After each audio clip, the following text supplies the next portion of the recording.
CEAP, Centro Espírita Altivo Panfiro. Uma casa de amor. Boa tarde aos irmãos aqui presentes.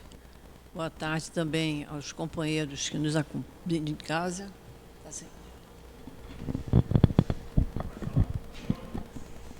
Boa tarde a todos. Estamos iniciando a nossa reunião de quarta-feira, das 15 horas. Teremos também hoje a reunião das 19 horas. O primeiro pedido é que, por favor, quem puder, diminuir a campainha do telefone para que não toque durante a reunião.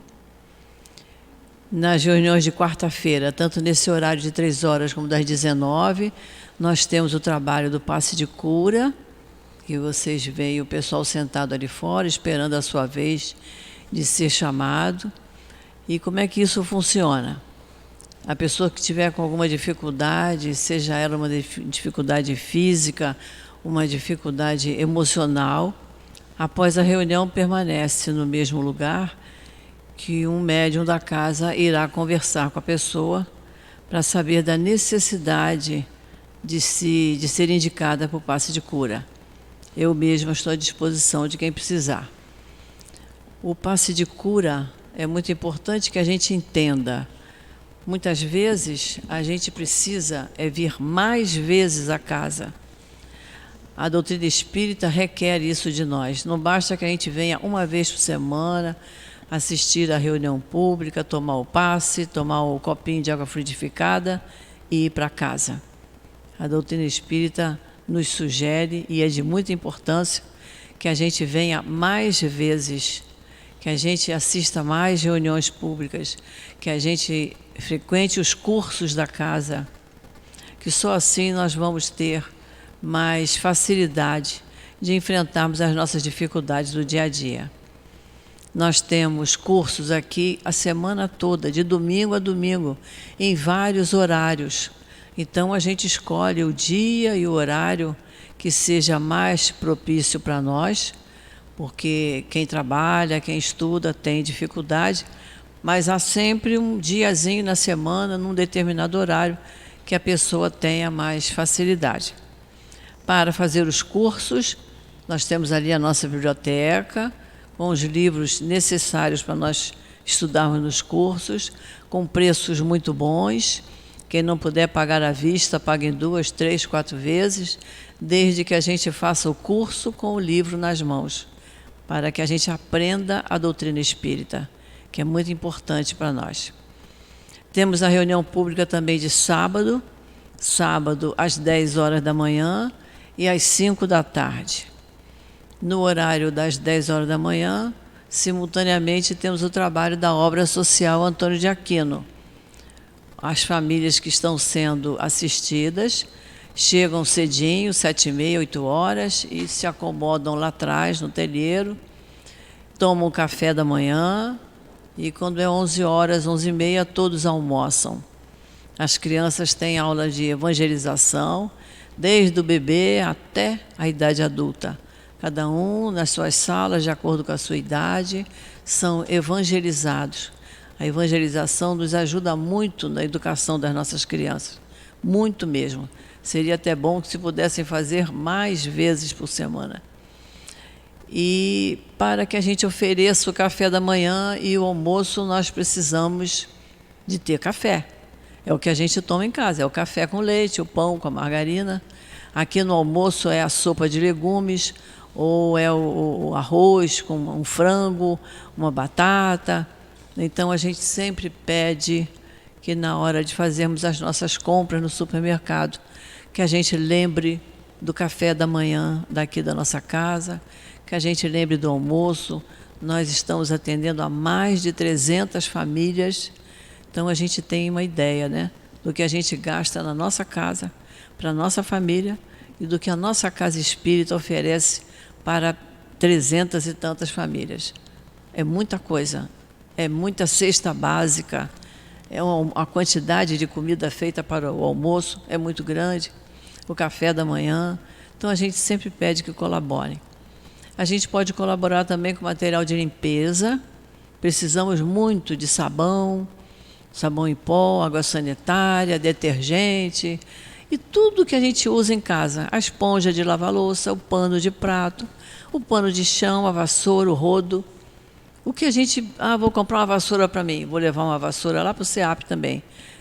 Tudo que a gente trouxer para cá é muito bem-vindo.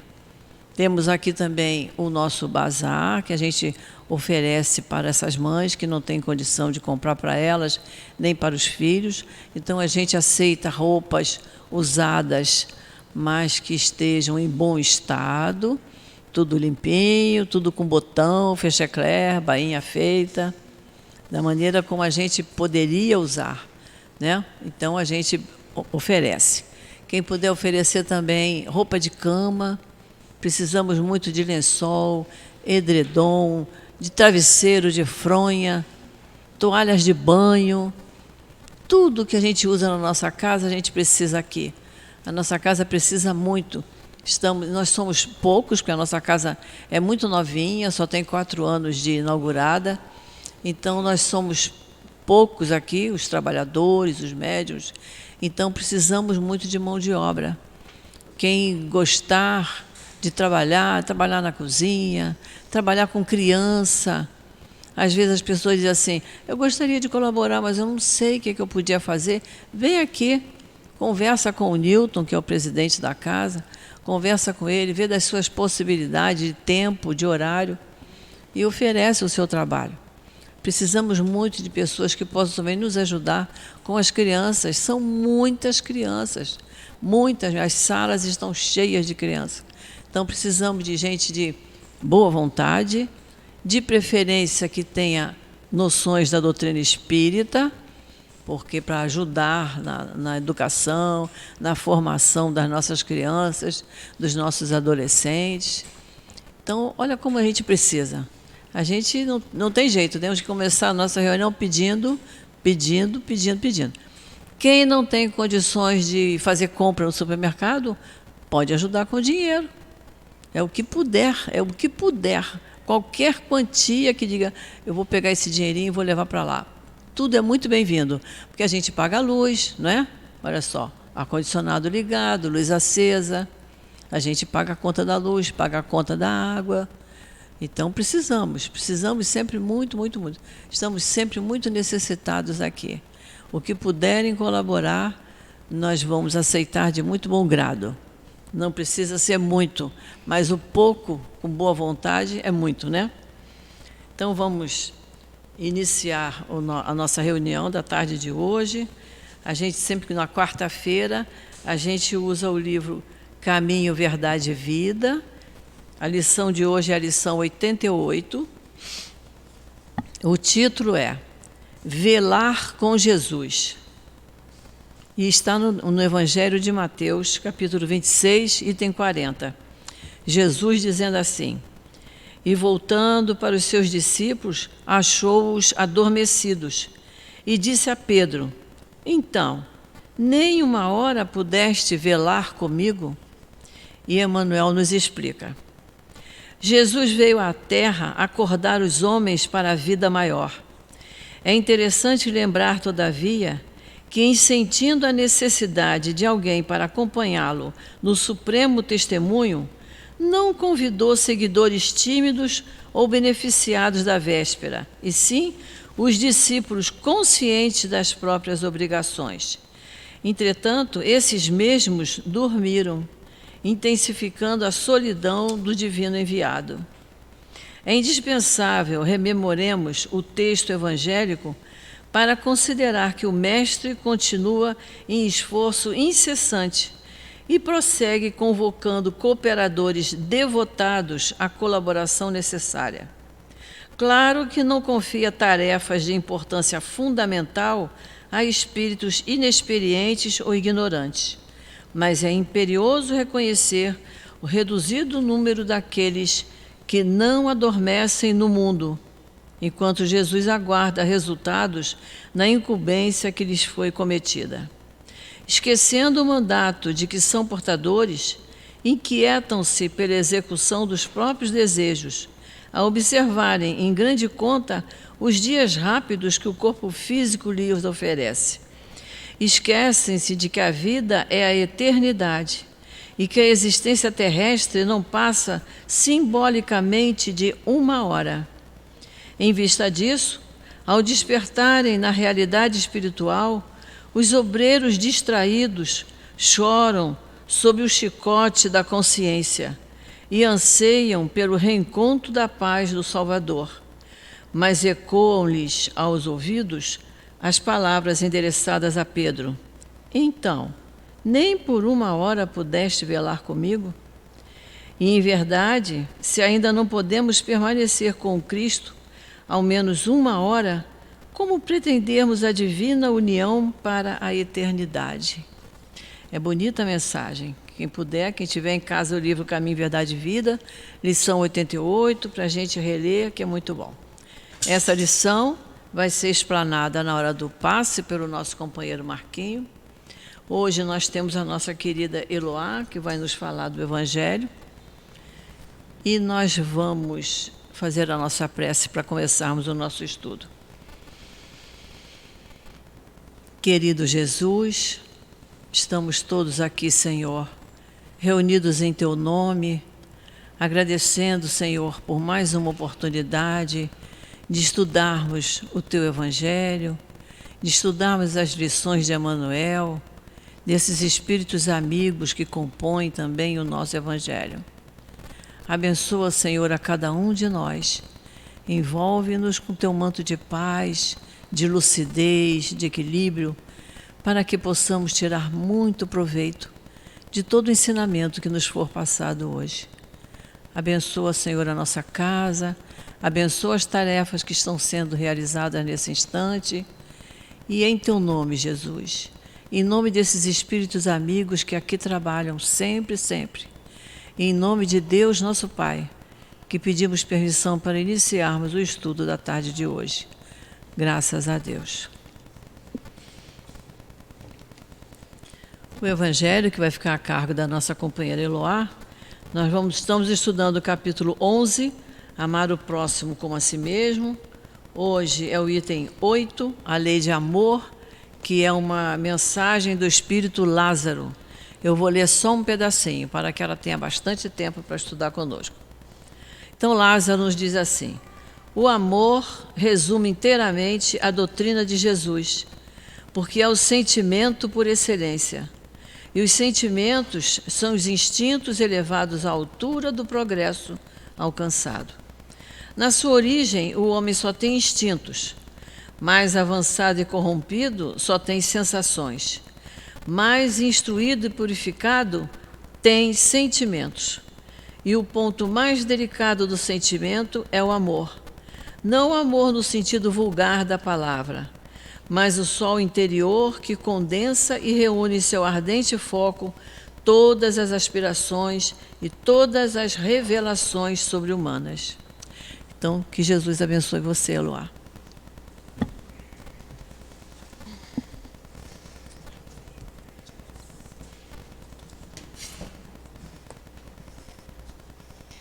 Uma boa tarde a todos. Só um pouquinho desastrada, né? Fui mexer aqui, saiu. Que sejam todos muito bem-vindos a essa casa de amor. Falando em amor, esse capítulo 11, Amar o Próximo como a Si Mesmo, foi tecido a partir de uma passagem de Jesus que Kardec achou por bem colocar, para que pudesse embasar a mensagem que os espíritos haviam dado. Assim? Tá. E aí, essa passagem diz, né, o maior mandamento. Quando os fariseus, ouvindo que ele fizera calar os saduceus, reuniram-se em conselho, e um deles, testando, interrogou-o: Mestre, qual é o grande mandamento da lei? Ele lhe disse: amarás o Senhor teu Deus com todo o teu coração, com toda a tua alma e com toda a tua mente. Este é o primeiro e grande mandamento. O segundo, semelhante a este: Amarás o teu próximo como a ti mesmo. Nestes 2 mandamentos está dependurada toda a lei e os profetas. Lembrando aqui que essa tradução é do Haroldo Dutra e que, à época, a tradução que Kardec pegou da Bíblia foi a Bíblia de Sacy, que era a tradução do grego para o francês. E nós aí tivemos a tradução do Evangelho, do francês para o português, né? Então tem alguma diferença de palavrinha, mas o sentido é o mesmo. E por que a gente tem que voltar ao início do capítulo? Para a gente poder compreender, amar o próximo como a ti mesmo. Mas ele primeiro diz: amarás o Senhor teu Deus com todo o teu coração, com toda a tua alma e com toda a tua mente. Podemos dizer já que já amamos a Deus?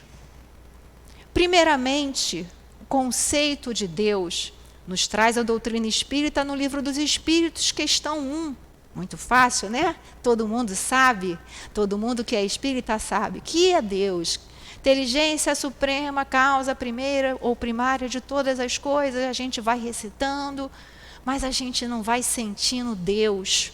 Leon Denis, esse apóstolo do Espiritismo, que deu continuidade à doutrina espírita, né? Principalmente ali após o desencarne de Kardec, porque Leon Denis, quando Kardec estava ali no seu auge, Leon Denis ainda era muito novinho, mas então Leon Denis tinha essa preocupação de aproximar as criaturas de Deus.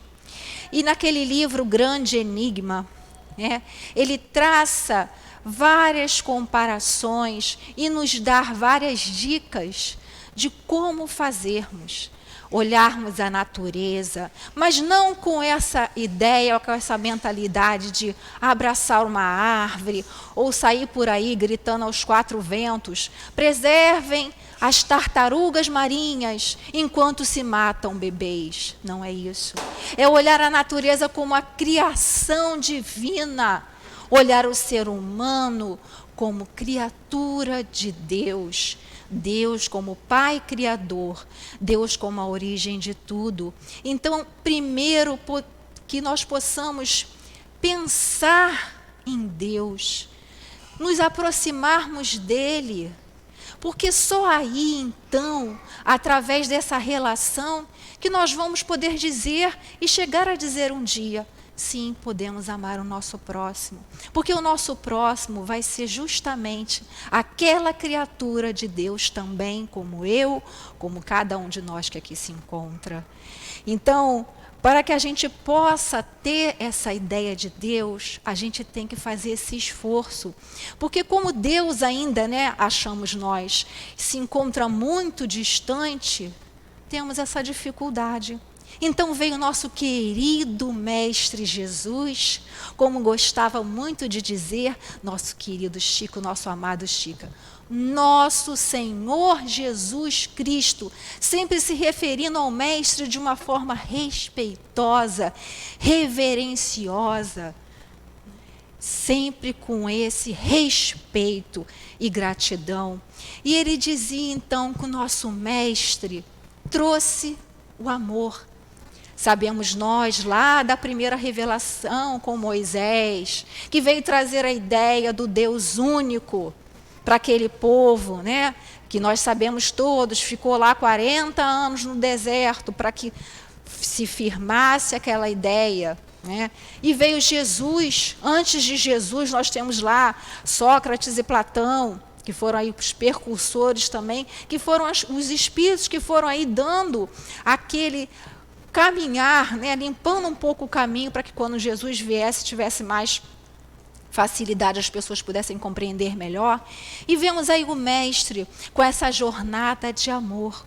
E por falar em amor, é com a lei de amor que Kardec inicia as instruções dos Espíritos. São 3 mensagens, hoje nós vamos abordar somente a primeira, mas que falam sobre a lei de amor, tamanha importância que é.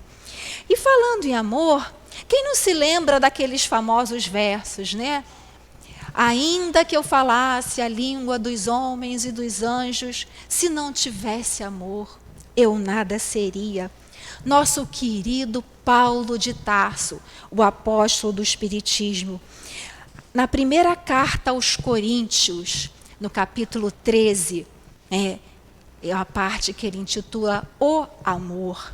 Lembrando que Paulo foi o exemplo do amor, porque ele experimentou as várias formas de amor, desde lá, da sua infância, em que foi criado amorosamente por seus pais, que foi criado dentro dos preceitos da lei judaica. Afinal de contas, ele era um fariseu, filho de fariseus, muita tradição no cumprimento da lei, mas também era um homem, um espírito, no caso, que estava encarnado, que seguia profundamente os preceitos morais vigentes à época. Tudo que ele fez por respeito à lei que imperava à época, que era a lei de Moisés. Ele não conseguia ainda compreender a lei do Cristo, a lei do amor, porque ele ainda não tinha internalizado esse conceito aí do amar ao próximo como a si mesmo, porque para ele o próximo era um estranho. O próximo era somente, não era um estranho, era somente aquele que estaria ali partilhando com ele dos mesmos ensinamentos, né, das mesmas condutas que julgavam ele serem as mais certas. E então, partilhando desse amor, a essa lei de Moisés, que muito ele lutou e muito ele perseguiu os cristãos. Ele não era mau, ele só estava com a direção invertida. Ele ainda não estava na direção do amor. Então, esse amor que ele tinha ainda era um amor que não era esse que Jesus recomendou, que também não era esse que Deus, o Deus de amor, Deus Pai, tinha trazido. Porque a compreensão das Escrituras à época era ligada muito à questão política e de interesses também, né? Financeiros, enfim, familiares, coisas, né? São bem parecidas, né, com o mundo atual em que vivemos, porque somos nós os mesmos espíritos, só trocamos a roupa. E é uma outra coisa muito importante também, a reencarnação. Porque aquele que a gente olha para ele e fala, nossa, eu não gosto do fulano, nós sabemos que somos espíritos imortais. Eu estou vendo só um corpo aqui, esqueci do passado, graças a Deus, porque já pensou se vocês lembrassem que o que eu fiz, ou um olhasse para o outro aqui e lembrasse que tirou o amor do outro, que tirou os bens, enfim, vamos esquecer. É bom a gente esquecer para que a gente possa seguir sem essas algemas que nos agrilhoam a esse passado e nos estacionam. Então, quando Paulo começou a perceber esse movimento e conheceu ali, ouviu falar, ele achou que todos aqueles que falavam estavam contrariando, estavam ofendendo o seu amor a Deus, né? E aí, mas mesmo assim, Paulo era um ser humano, né? À época, 30 anos, robusto, como está no livro Paulo Estevão, um belo exemplar, né, da sua raça, e conheceu a meiga e doce Abigail, né, que era uma jovem, também criada na tradição da lei, né? Apesar de não ser ali da mesma classe, vamos dizer assim, que ele, social, né? A época tinha outro nome, ela era criada nos preceitos da lei judaica. E ela apresentava ali todas as formosuras que um homem daquela época gostaria de ter. E tece com ela um relacionamento, né, que na época era uma coisa bem mais distante, mas de amor entre os dois. Só que ainda não era esse amor verdadeiro, porque quando ele lá descobre que o seu opositor, o nosso querido Estevão, era Gesiel, o irmão de Abigail tão amado, ele desmancha o relacionamento e simplesmente despreza todo aquele amor, toda aquela vivacidade que Abigail lhe garantia. E o que ele faz? Abandona, manda ela embora. Então ainda não era aquele amor que a gente pensa que tudo enfrenta. Saindo dali, o que acontece com ele? ele se toma de raiva. E Abigail vai ser separada, vai para outra cidade e muito sofre, porque ela muito ama verdadeiramente, mas depois ela conhece o cristianismo, conhece a Cristo e compreende que Saulo à época, né, que ele só vai ter esse nome, vocês sabem, porque o livro Paulo Estevão, né, é bem conhecido, já está com 81 anos, e ele ainda era Saulo, né? Então, que ele ainda era essa alma que ainda precisava aprender o verdadeiro significado da palavra amor, embora ele tivesse, sim, como eu falei, toda essa formação moral.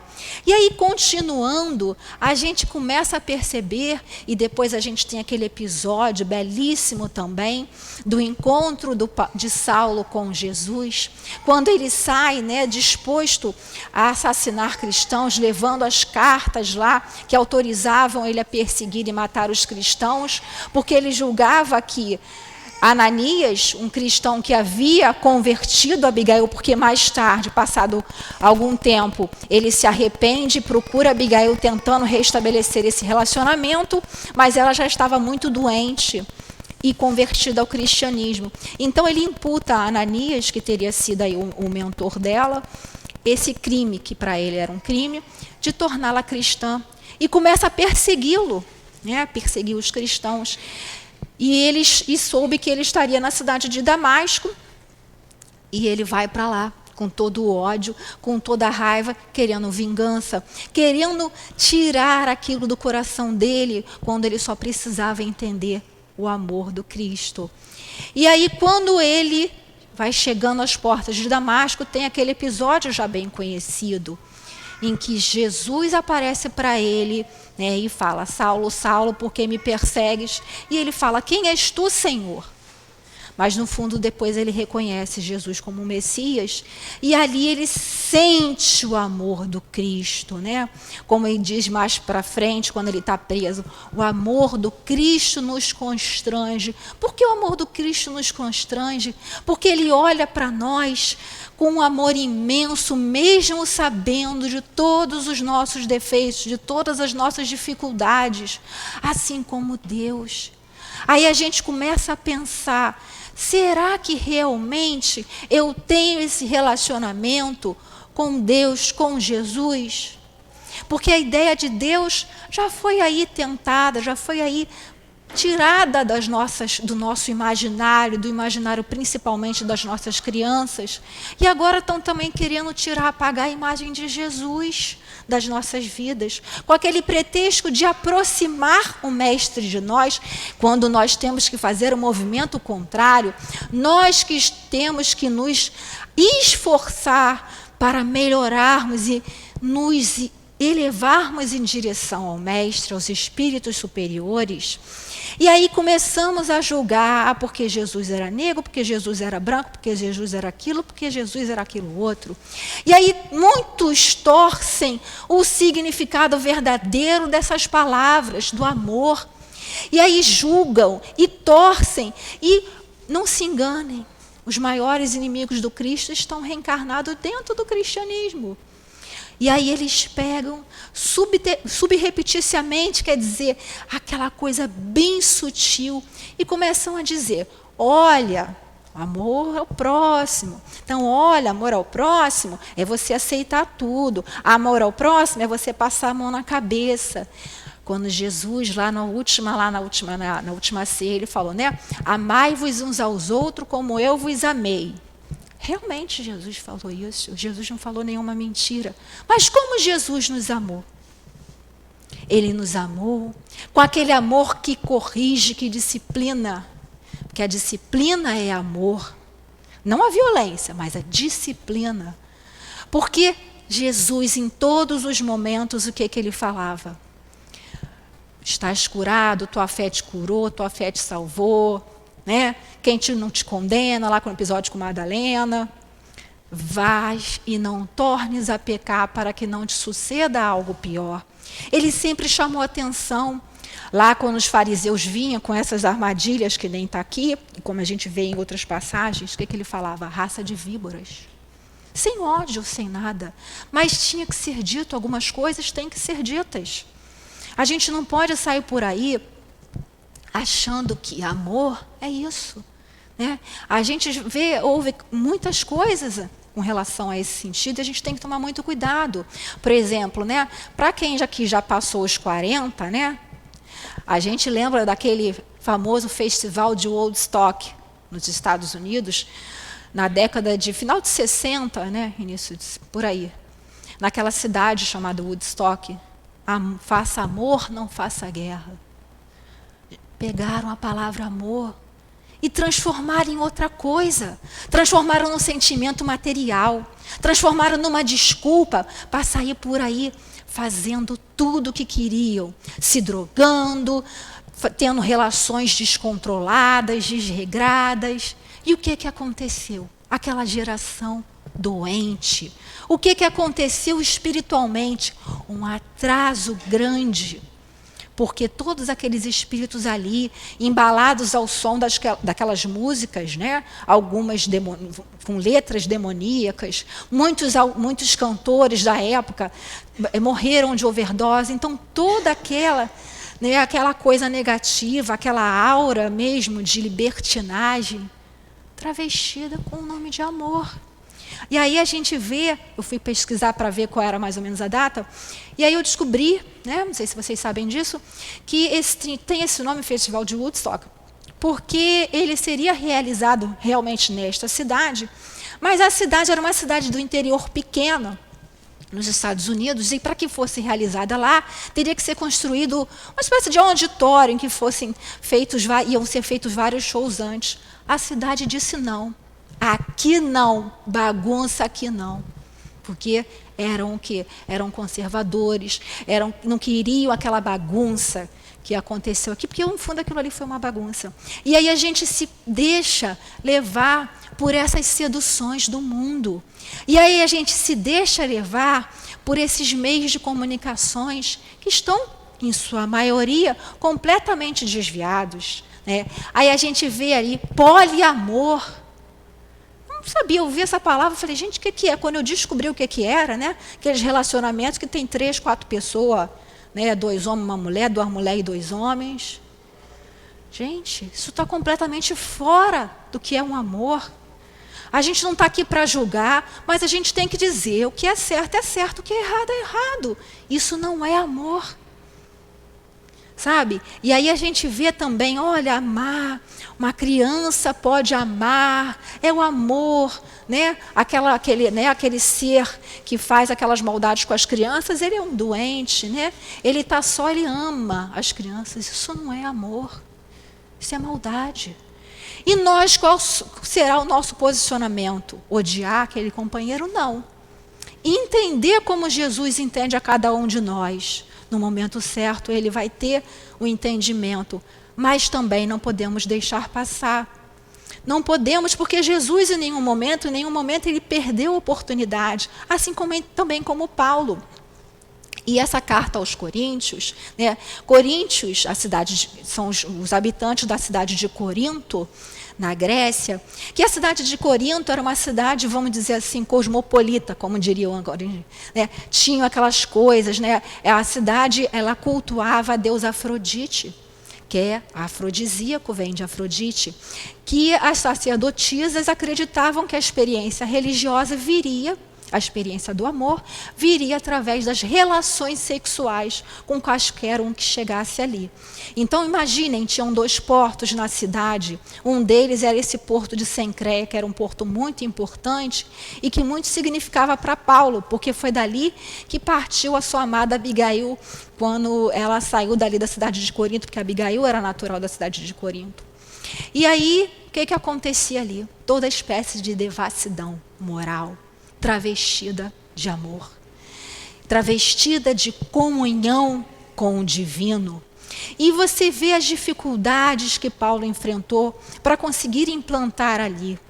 Ele que já vinha ali meio desanimado, porque ele, por amor também ao Cristo, que ele saiu nesse propósito de divulgar o cristianismo, né? Porque quando ele perguntou, Senhor, o que queres que eu faça? E Jesus falou, entra na cidade, que lá vai te ser dito, quando Ananias cura ele da visão que ele tinha ficado cego, o que acontece? Né? Ele diz que muito ainda será, Jesus fala, muito será te mostrado o quanto deves padecer por meu nome. Saulo fez o que fez por cumprimento à lei de Moisés. Perseguiu os cristãos, matou os cristãos, nós já sabemos. Depois Paulo se converteu, né? Conheceu Jesus, percebeu que era o amor, que o amor era o único caminho, mas o amor verdadeiro, o amor dessa conexão, o amor de Deus, que é o quê?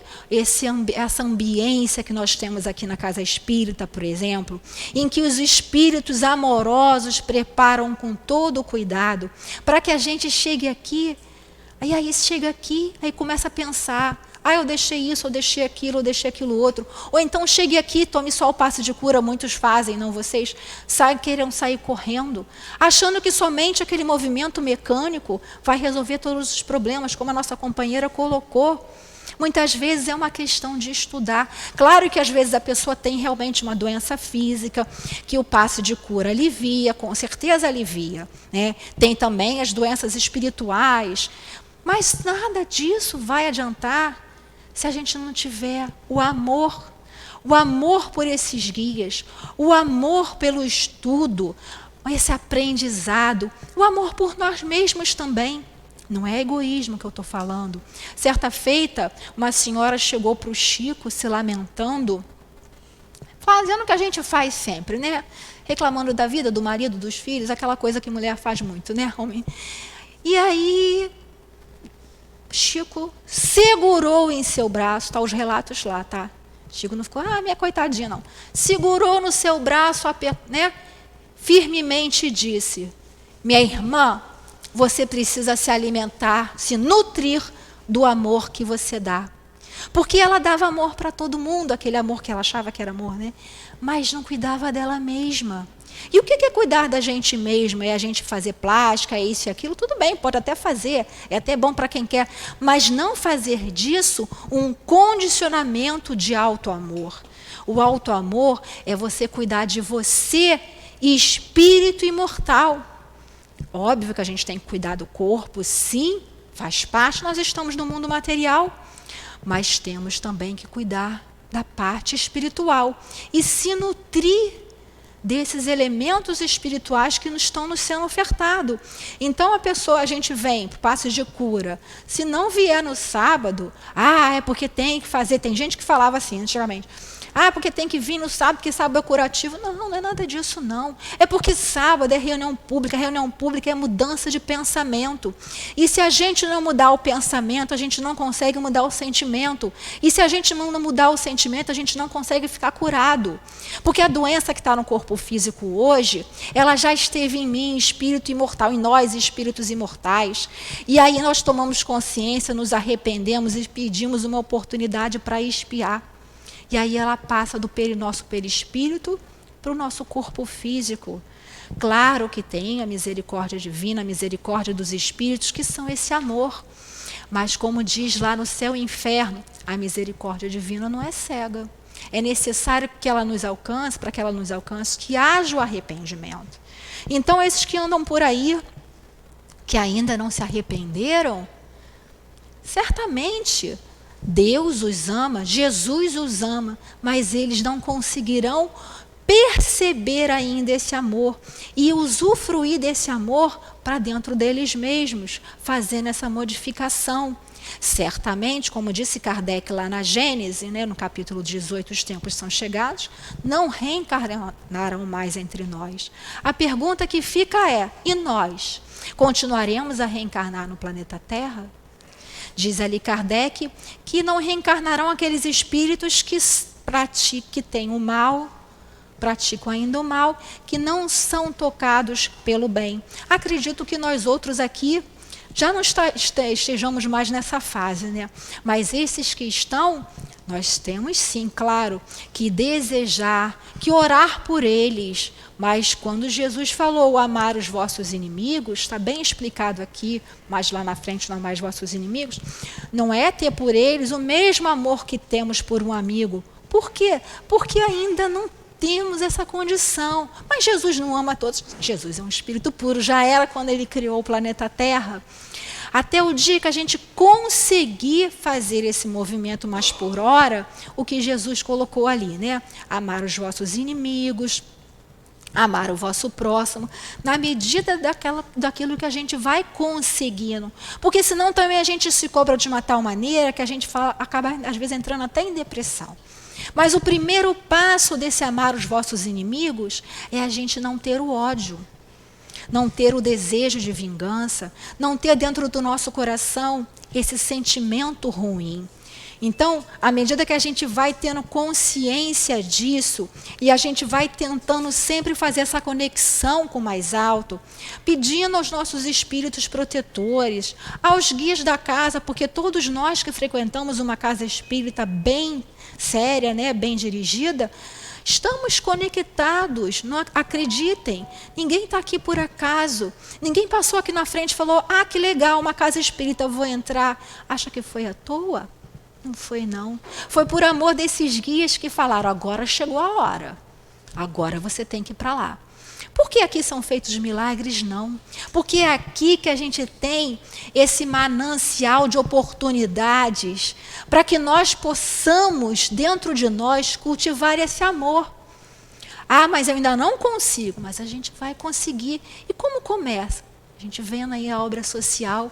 Não sabe daquelas crianças que não têm amor, que muitas têm, sim, mas outras não têm, porque muitas pessoas ainda não conseguem nem para si, como que vão conseguir dar? E aí chega aqui, né, e aí você recebe aquele abraço desinteressado, e aí você vê o sorriso daquelas mães. Nossa, quanta felicidade! Isso é o amor de Deus agindo dentro de nós.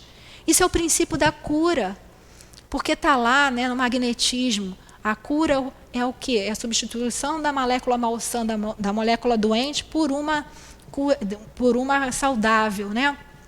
E como que a gente faz isso? Trabalhando no bem. O que é trabalhar no bem? É fazer isso. Você trabalhar em prol do outro desinteressadamente.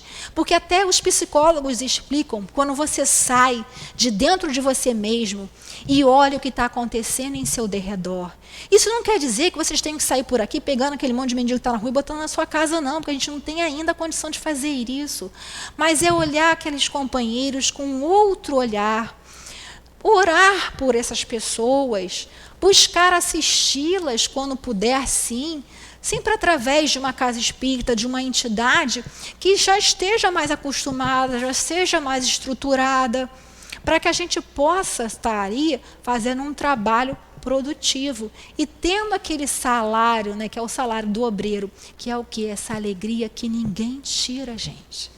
Porque é bom a gente ir na rua comprar alguma coisa, comprar um carro novo, né? Tem gente, não estou falando que seja ruim, não estou dizendo aqui porque, né, como também essas pessoas que pegam o ensinamento do Cristo e torcem. Ah, porque Jesus falou que é ruim ser rico. Jesus falou que o rico vai para o inferno. Não está escrito isso? É por isso que eu falo sempre, que a gente fala aqui na casa, estudar. Porque se a gente não estuda, a gente entra na espiral do silêncio. O que é isso? É você ficar quieta, pô, eu não sei, o pessoal está falando aí, pô, não sei, eu acho que não é assim, mas eu não tenho coragem de falar porque eu não sei explicar. Não, onde Jesus falou isso? Ah, naquela parte, não. O Jesus lá, quando o jovem mancebo veio questionar, perguntar como é que ele acharia a salvação, como é que ele ganharia a vida eterna, ele não queria nem só ir para o reino de Deus, queria ganhar a vida eterna. Aí Jesus falou, porque também Jesus não era bobo, não queria, né, que o jovem queria que ele falasse alguma coisa, de repente, que contrariasse ali a lei da época. Seguir os mandamentos, seguir a lei, e falou, isso eu já faço. Né? Então você pega os seus bens, né? Dá todos os seus bens e me segue. Por que Jesus falou aquilo? Porque Jesus quer que todo mundo seja pobre? Não. Porque Jesus sabia que era ali o ponto nevrálgico dele. Era aquele apego à matéria excessiva que fazia com que ele não conseguisse evoluir. Então, Jesus conhecia cada um de nós, conhece a cada um de nós, sabe onde é o ponto que é de mais fragilidade dentro de nós. E voltando aqui, então Jesus não falou, né? É mais fácil, né, um rico passar pelo buraco de um camelo, passar por um buraco de uma agulha, que a gente já viu que é a pele de camelo, do que um rico entrar no reino dos céus. Dizendo o quê? A prova da riqueza é muito difícil. E gente. Condessa Paula, que todo mundo já conhece, está lá no Céu e Inferno, na mensagem de Espírito Feliz, ela diz que, na revista Espírita, que pediu 5 reencarnações na pobreza para aprender a valorizar. Para que quando ela reencarnasse com a riqueza, ela não se desvirtuasse. Como realmente não desvirtuou e fez um belíssimo trabalho, continuando ali com a vida dela material, porque ela era esposa o marido dela tinha um cargo importante ali, à época, e ela fazia a caridade dela com as próprias mãos, mandava a filha dela, juntava ali o dinheiro dela para poder doar para os pobres, isso tudo de maneira anônima. Então, em momento nenhum, a gente está pregando a pobreza. Porque Jesus era socialista. Onde está escrito isso? Jesus estava acima disso tudo. Aí já ouvi até a coisa dizendo que, porque Jesus, né, Jesus é isso, Jesus é aquilo, Jesus é bi. Por quê? Porque ele amava todo mundo. Gente, onde nós vamos parar com essas loucuras? E nós cristãos estamos fazendo o quê? Calados, nos escondendo atrás disso, porque nós temos medo, porque nós não conhecemos. Importante conhecer as obras espíritas, sim. Importante ter o Evangelho e o Espiritismo como livro de cabeceira, sim. Mas também é importante, essencial, conhecer a Bíblia, as passagens da vida de Jesus. As passagens lá dos profetas também. Eu falo, não estou dizendo para vocês que eu sei, não. Estou correndo muito atrás. Porque eu sinto essa lacuna que foi deixada. A mesma coisa, as obras de Leon Denis. Né? Eu vim de um centro que tem o nome dele. Fiz curso, pergunta se eu sei muita coisa, não. Porque botaram na nossa cabeça que Leon Denis é difícil. Porque Leon Denis é um poeta. Poeta, a escrita dele é difícil. Não é não, gente. É bela. Vamos ler com emoção, vamos ler e meditar, vamos buscar ali essa força que nós precisamos. Livro dos Espíritos é muito chato. Se você pegar e ler de uma vez aquelas perguntas, vamos vir para os cursos. E nos cursos nós podemos tirar nossas dúvidas, podemos perguntar, trocamos ideia com o nosso companheiro. Quantos anos que nós aqui já estamos estudando, né? Vou nem ficar quieta aqui mais de 30 anos aqui, né? Gracilde? E nós estamos aí a cada dia descobrindo mais coisas, aprendendo mais coisas e aprendendo cada vez mais com esses espíritos aí. E voltando a essa figura de Paulo, né? Como que ele amou a todos aqueles que ele trouxe, né, os ensinamentos. E na carta aos Coríntios, lá, ele quando foi para a cidade lá de Coríntios, ele estava muito chateado, porque ele tinha ido para Atenas, e Atenas que era o centro intelectual da época, né? Todo mundo sabe onde tinha ali, foi o lugar que teve a primeira academia, que é onde se reuniam os grandes gênios intelectuais, e que ele tinha estudado, inclusive, com muitos daqueles ali, porque Paulo teve uma educação em Tarso, mas foi muito bem educado, né, com muitos sábios que saíram ali de Atenas, fugindo para Tarso. O pai dele tinha dinheiro, então ele pôde ter uma boa educação. Ele chegou ali e fez um discurso maravilhoso, achando que iria sair dali, que ia fundar um monte de igrejas. Igrejas na época de Paulo eram o quê? Eram comunidades, que eram na casa das pessoas, né? Que a pessoa oferecia a casa. Sai dali escorraçado. Por quê? Porque ele usou o intelecto. E as pessoas ainda em Atenas estavam muito ligadas ainda no intelecto. E quando ele tocou no ponto sobre a ressurreição do Cristo, ninguém aceitou, porque cientificamente ali não teria como. Então não era racional. E aí ele depois é convidado para ir para Corinto, essa cidade. E ele chega lá e tem essa convivência. E depois tem a história dele ali. Quem quiser maiores detalhes, leia no livro Paulo Estevão. E aí, depois, esses mecanismos das cartas, nós sabemos também que era, como era muito longe, né, os locais onde fundava as igrejas, né, lá carta para os romanos, para os hebreus, enfim.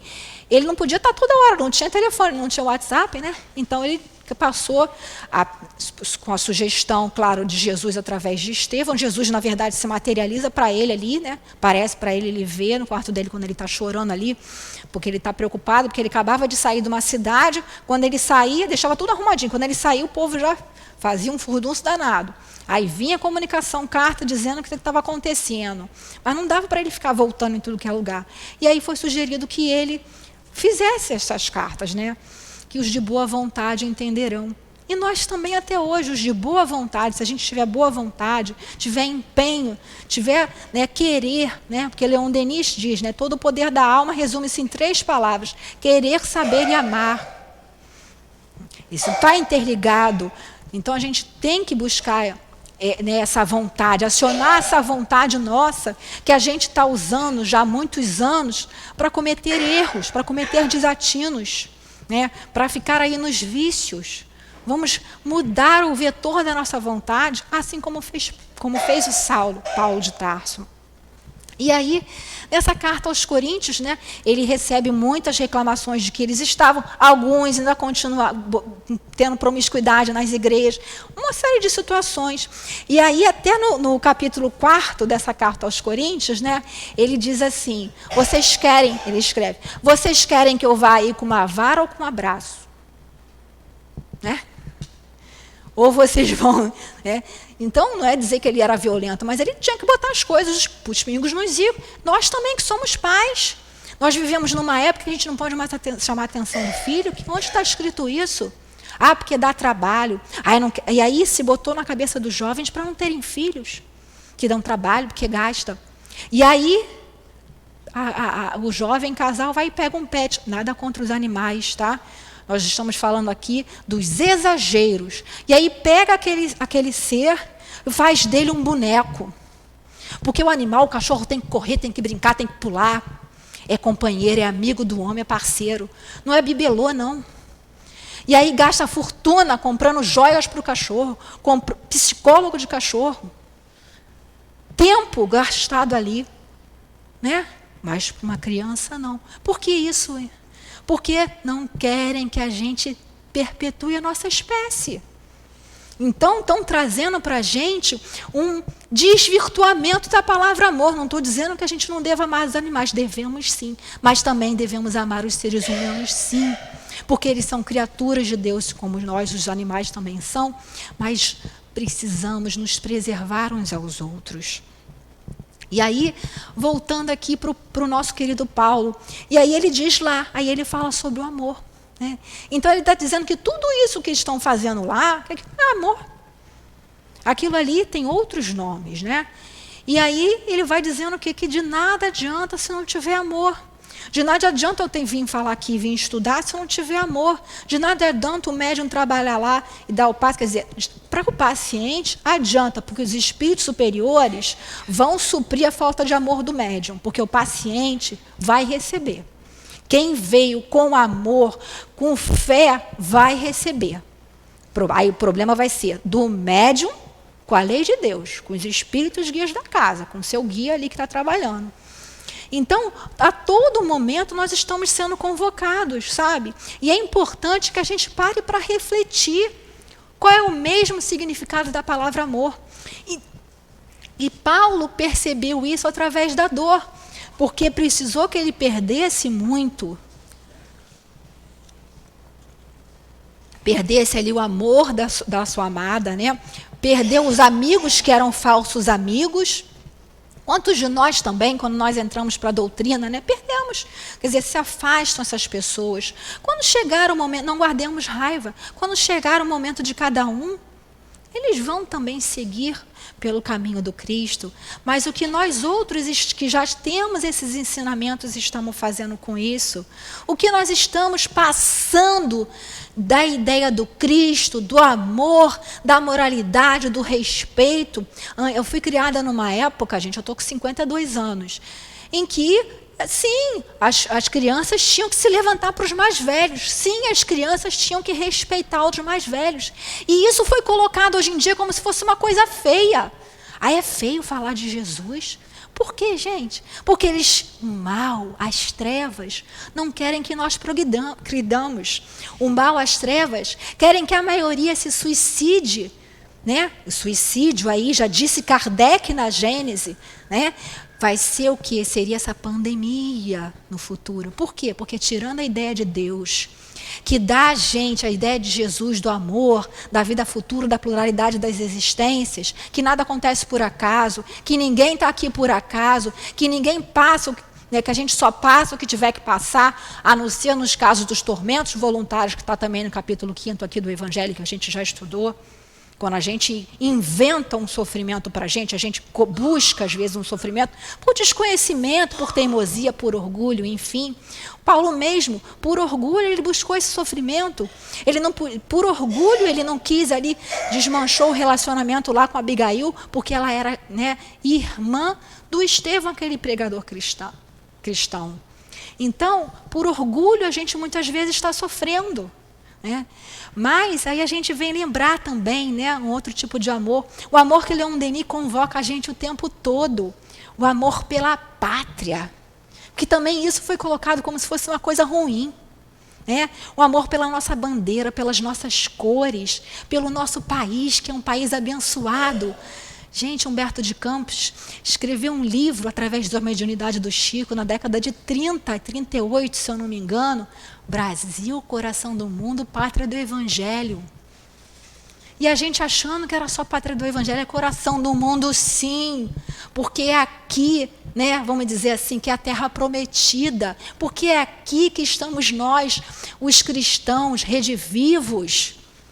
Porque é aqui que nós que reencarnamos lá na França, na época de Kardec, viemos para cá. E estamos aqui, fazendo o que com esse conhecimento mais uma vez? Então é hora da gente despertar. Por esse amor à nossa família, por amor, sim, aos nossos semelhantes, por amor, sim, à nossa pátria, à nossa nação. Sabe? Joana d'Arc, esse espírito luminar que fez na França, que apoiou, né? Na época lá, 1400 e alguma coisa, que eu não estou lembrada agora, que fez todo esse movimento de unificação da França, porque senão hoje não teríamos ali, para que fosse tudo preparado para que no futuro viesse já a doutrina espírita na França também. Esse espírito que está aí, que guiou, que fortaleceu os franceses na Primeira Guerra Mundial. Sabe? Porque a guerra é ruim? É ruim, estou dizendo que seja boa. Mas, mesmo na guerra, são feitas coisas boas. Porque são defendidos valores. Porque são cumpridos ali, porque às vezes é necessário que venham. Né? Como foi o caso da Primeira Guerra Mundial ali, para que não houvesse o domínio daquelas outras forças que queriam simplesmente acabar com a ideia de Cristo, acabar com a ideia de Deus. Né? E outras coisas mais, né? Que a gente não vai discutir agora. Mas é importante, é isso, e a gente se voltar para esse sentimento. O que é realmente esse amor? Né? Por que está aqui uma casa de amor? Porque os espíritos vinham falando o tempo todo uma casa de amor, e o presidente falou, não, vou colocar aqui para ver se a gente não esquece. E falou para todos nós, os dirigentes, que em nome de Deus, em nome do amor, porque foi também a partir de uma história de amor que surgiu essa casa, né? Do amor do nosso presidente por sua esposa, que depois veio dar essa obra social, que é o amor hoje de todos esses espíritos amigos por cada um de nós. Porque se nós fomos, né, trazidos até aqui, como eu falei já, não é por acaso. Todos nós temos uma parcela de trabalho a realizar. Ah, mas eu estou muito velho, não estou podendo andar. Faz o trabalho do amor, do sorriso, do acolhimento, das preces pela casa. Ah, eu não posso doar, estou sem dinheiro, estou desempregado. Ore pela casa. Eu sempre ensinava lá as assistidas, orem para que pare aqui um carro, né? Elas ficavam morrendo de... Ore para que pare aqui um carro cheio de mantimento e deixe aqui, para que inspire uma pessoa que tem... Né? Então elas ficavam rindo, eu falei, não gente, isso funciona e funciona mesmo. Quantos carros param aqui que a gente não sabe nem quem é a pessoa para e quer doar. E doa. E a gente precisa. Né? Então, todos nós estamos sendo convocados por Cristo. Nós não podemos mais dizer não, ou não podemos mais ficar sentado lá no sofá, assistindo, maratonando aquele negócio lá, daqueles plataformas de streaming lá. Não podemos mais perder tempo, porque o sofrimento, quando a gente chegar do lado de lá, né, vulgarmente falando, vai ser muito grande. Então, que nós possamos, meus irmãos, aproveitar essa oportunidade única, eu digo única porque essa é a nossa melhor encarnação. E pode ser que a gente não consiga nem tão cedo reencarnar na Terra, por conta da dificuldade que está hoje, né? Como eu falei, muitas pessoas não querendo ter filhos. Pode ser também que a gente desencarne e não tenha amigos no plano espiritual para receberem a gente novamente aqui. Ou que a gente reencarne, não mais num centro espírita, não mais num país onde se pode falar o nome de Jesus. Aí a gente vai reencarnar num país onde não pode nem falar o nome de Jesus, que a gente é preso, a gente é assassinado. Então vamos aproveitar a oportunidade bendita dessa encarnação nesse país maravilhoso que é o Brasil, coração do mundo, pátria do Evangelho. Que Jesus a todos envolva com esse amor do nosso Pai Celestial. Que Deus vos abençoe. Graças a Deus. Nós é que agradecemos a companheira Eloá pelo estudo que ela trouxe para nós. E vamos passar a segunda parte da nossa reunião, que é dedicada ao trabalho de passe. Pedimos aos médiuns que se coloquem, enquanto nós outros que vamos tomar o passe, vamos nos manter acomodados em nossas cadeiras, com o nosso pensamento elevado, lembrando que todos nós temos um anjo de guarda que ouve as nossas súplicas. Querido Jesus, é chegada a hora do passe, Senhor, e nós te pedimos as tuas bênçãos para esse trabalho de amor que será executado. Abençoa os médiuns, abençoa seus mentores, que possam transmitir os melhores fluidos para cada um de nós, de acordo com as nossas necessidades. Abençoa, Senhor, esta hora, a hora do passe. Jesus veio à Terra com a intenção de acordar os homens para uma vida maior. Nós sempre temos que lembrar que quando ele sentiu a necessidade de ter alguém o acompanhando para esse supremo trabalho, ele não fez um convite para pessoas simples, tímidas ou beneficiados de véspera. Ele pensou em pessoas que fossem discípulos conscientes das suas próprias obrigações. Esses mesmos foram os que dormiram e mantiveram o Senhor numa solidão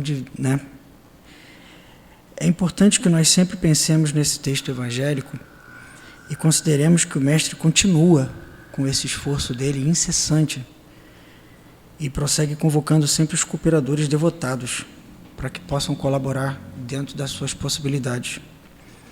Ele não confia tarefas de importância fundamental a espíritos que sejam ignorantes ou inexperientes.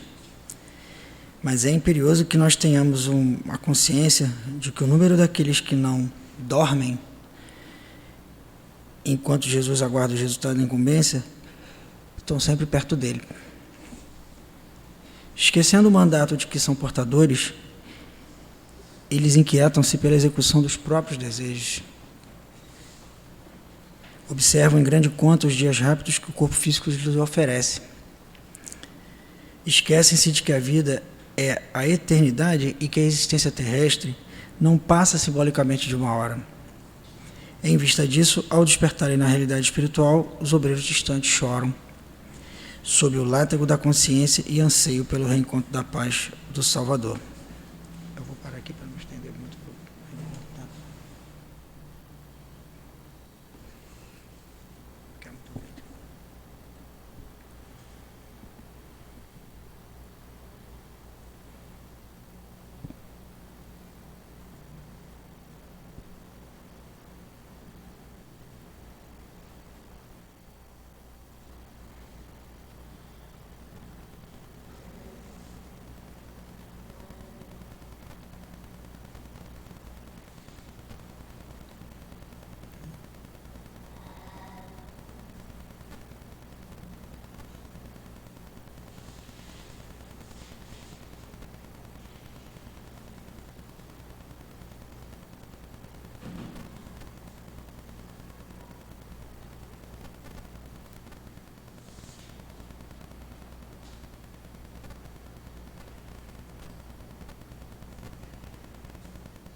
Nós te agradecemos, Senhor, pela oportunidade que temos de estudar a doutrina espírita, por todas as oportunidades que recebemos no nosso SEAP, que é a nossa casa de amor. Nós muito temos a te agradecer, Senhor, pelo estudo desta tarde e te pedimos, Senhor, que nos envolva sempre com teu manto de paz, de luz, de amor, que passe sempre, Senhor, as tuas mãos generosas sobre nossas cabeças, para que possamos sempre acalmar os nossos pensamentos, para que possamos ter os nossos sentimentos mais clareados, as nossas palavras sejam de mais sensibilidade, que possamos amar verdadeiramente o nosso próximo, como tu nos amaste. Então, Jesus, em teu nome, em nome desses espíritos amorosos que trabalham nesta casa, em nome de Deus, nosso Pai, que nós pedimos permissão para encerrarmos a nossa tarde de estudos. Graças a Deus.